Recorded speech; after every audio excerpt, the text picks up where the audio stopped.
Hello everyone and welcome to Stunt Fight TV Live. This is episode 7 and here we can do a little breakdown between a fight scene between Ari and Jordan.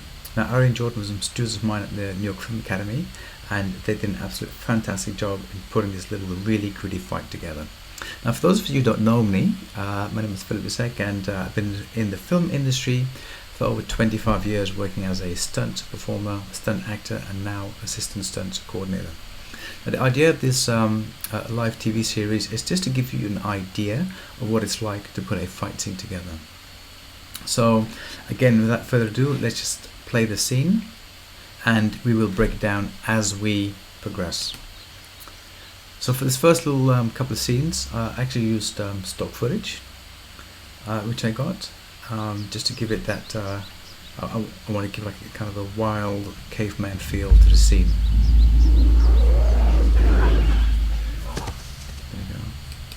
So I'll just go back a little bit. So this is Ari and Jordan. So as you can see, as he pushes him, he rolls onto the ground. Now they're not wearing any, the challenging part here was because they're not wearing any clothing on top, it was really tricky so that when they roll on the ground that they don't cut themselves or injure themselves, because we can't really hide any pads. So we had to really be careful where they rolled, and what we did is that we had to then make sure that the area where they're working in is completely cleared. Make sure that there's no sharp bits or anything sinister that could injure them. So whenever they did, and also their bare feet, so they had to really make sure that all pathways and the ground is nice and cleared when they run. Let's just carry on.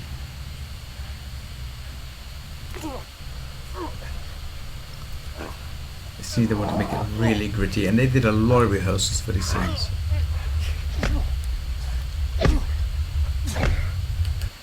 Let's go back a little bit. So as you can see, there's a little bit of camera movement, but not too much, because I'm not a huge fan of using camera shakes, because sometimes these shakes are really used just for the sake of shaking it, and it doesn't really always look really good. But if it's just a really minor camera move that goes with the action, then that can be okay. So I'll just show that again. Now that shot is quite tricky as well, and it's really hard to make it look a little bit natural. So as you can see, it goes from the top, the camera pans down, and then the foot. The timing of that is very crucial. So from a performer's point of view, and also from the camera, the performer has to kind of keep the camera in its peripheral view, and when the kick happens, it's the timing of the cameraman has to be really nicely in sync. If the camera goes down too quick, then we kind of missed it. If it goes too slow, then we kind of missed it as well. So it's kind of have to be a really natural flow between the cameraman and the performer moving really nicely in sync, so that move becomes nice and natural, to give it a nice little natural look. So let's play it again, and again make sure the ground is nice and clear.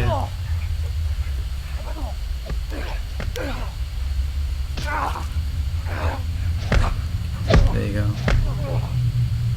Some really nice brutal shots in there.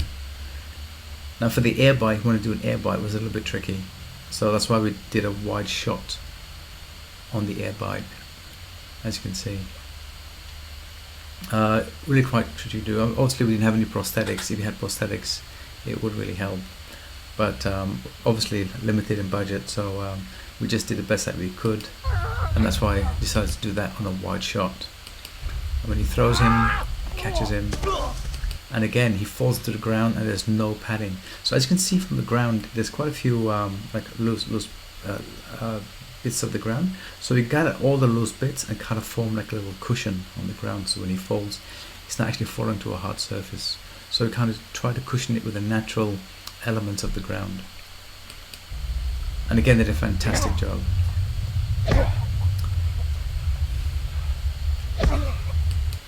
Now for the headbutts are really tricky to do, but we were really lucky because, as you can see, let me slow it down a little bit. In this case, as he does the headbutt, let's try and get there.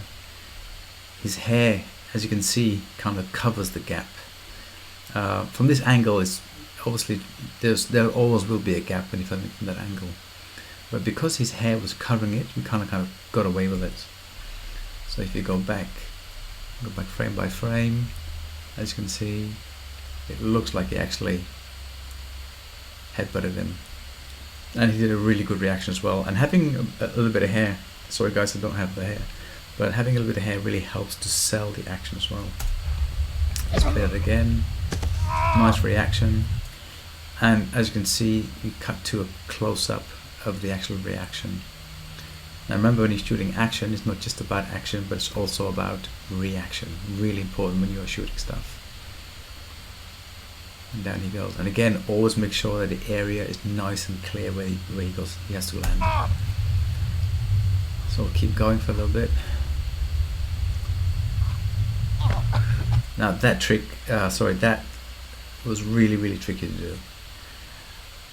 So you want to see a little bit of power coming down on his throat, but that's a really sensitive part of the body. So what we did is that we rehearsed quite a bit just to kind of put his foot, not exactly, as you can see, the arch of his foot kind of goes to his chest. So there's a little bit more pressure going to his chest, but not so much on his throat. Now in the editing, what I did, so we did it at a slower pace, but in the editing, what I did, I just speed around that last couple of seconds and made that a lot faster, so it looks like he put a lot of force into it. But in actual fact, he did not use a lot of force doing this shot. If I go back, there you go. So if you watch it again, you can see a little bit of speed ramping right towards the end. There you go.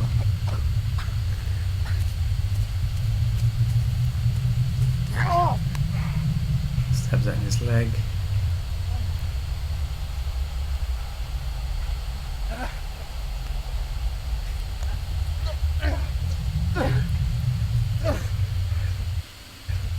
Okay, now he's going for a strangle.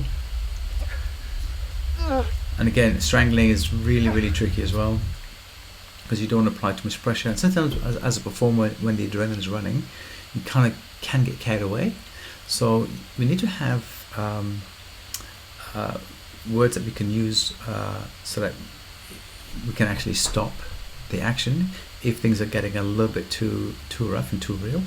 So we can have stop words like, for instance, apple, if need be, or we can just do like a tap out, meaning that, okay, we need to really stop because the performer is getting injured.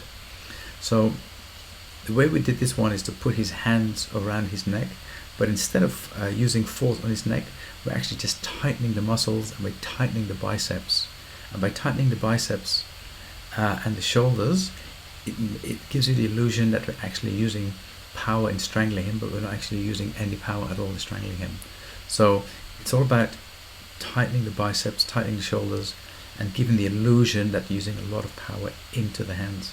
And what we can do as well is that we can, before we actually start the shoot, is to try and get as much blood into the performer's face as we can, so his face goes red, and creating that illusion that is actually being strangled. So let's go back again, and you can see.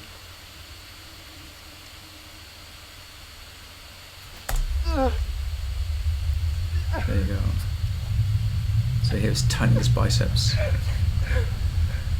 And obviously with these shots, when you're doing close-ups, then there's really no point to even have his hands around his neck for these kind of close-ups.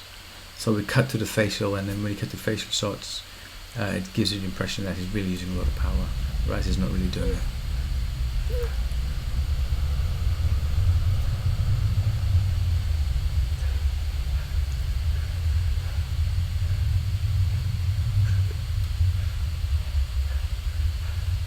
Excellent.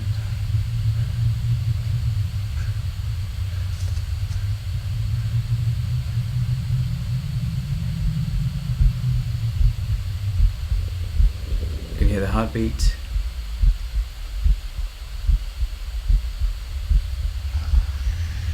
Then we cut to the wolf. You can still hear the heartbeat, and as the wolf closes his eyes, then there's no more heartbeat. Excellent.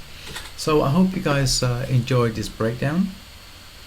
Again, Jordan and Ari did an absolutely fantastic job putting this whole little fight scene together. They did a lot of preparation beforehand to give it that kind of a really gritty feel and that realistic feel of two almost cavemen-like people battling it out, you know. So again, thank you very much for listening to my Stunt Fight TV Live, episode 7 with Ari and Jordan. As I mentioned in every episode, I do run an online course teaching actors on how to stunt fight. So if you are interested, please send me a message. My website is www.actionmoviemakerstraining.com.